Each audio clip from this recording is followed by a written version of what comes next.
গোলাম, এই গোলাম, আরে কি করছিস? নিজের স্বামীর নাম এভাবে মুখে নিতে নেই। ওকে আমি আমার স্বামী হিসেবে মানি না। ম্যাডাম, ওই যে গোলাম আইছি। জি ম্যাডাম।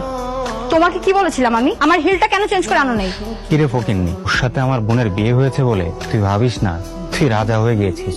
ম্যাডাম আমার কাছে মাপ চা। গোলাম কার কাছে সরি বলবে সেটা ডিসাইড করবি তুই। গোলাম এই বাড়ির জামাই। ওকে আমি জামাই হিসেবে জীবনের পরিচয় দিব না। ওই যে তোর চাকর জামাই চলে আসছে, সাথে ওই ঘাটিয়া সাইকেল। আজকে আমরা একটা দামি রেস্টুরেন্টে আসছি, অ্যাটলিস্ট একটা বাইক বা গাড়ি তো নিয়ে আসতে পারতে। বাবা বাবা মনি, কে তোমার বাবা? তুমি তো আমার বাবা, তুমি আমার সাথে দুষ্টুমি করো। আরে বাবা, আমি তোমার সাথে দুষ্টুমি করবো কেন? আমি তোমার বাবা না, তোমার ভুল হচ্ছে, তোমার বাবা বাসায়। ও মাই গড, গোলামের আগের বউ বাচ্চা আছে? অসম্ভব, গোলামের আগে কোনো বউ বাচ্চা থাকতে পারে না। এই দুষ্টু মেয়ে, কোথায় গেছিলি তুই? তোকে বলছি না আমাকে ছেড়ে কোথাও যাবি না। আমি ওইখানে বাবাকে দেখেছি। বাবাকে দেখছিস মানে? কোথায়? আসো আসো, কই তোর বাবা? আমার বাবা সত্যি এখানেই ছিল, আমাকে না নিয়ে চলে গেছে।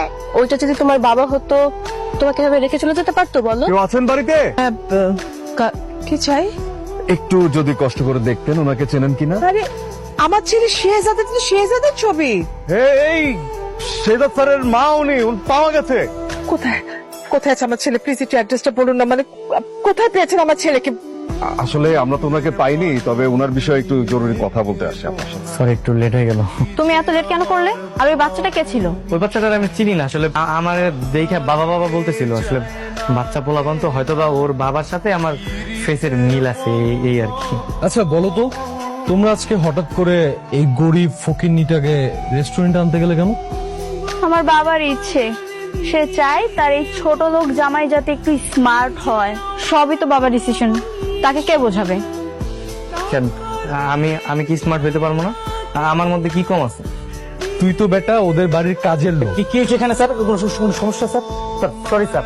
কি বলছেন? এই সামান্য ছোট লোকের কাছে আমি ক্ষমা চাইবো যে কিনা রেস্টুরেন্টের বিল দিতে পারছে না? এই এত কথা বলো কেন? যা বলছি তাই করো। তুমি ওনার কাছে ক্ষমা চাও। তার সাথে কিভাবে ব্যবহার করতে হয় তুমি জানো না? যাও। কি ব্যাপার? ভিতরে কি এমন করলি যে ম্যানেজার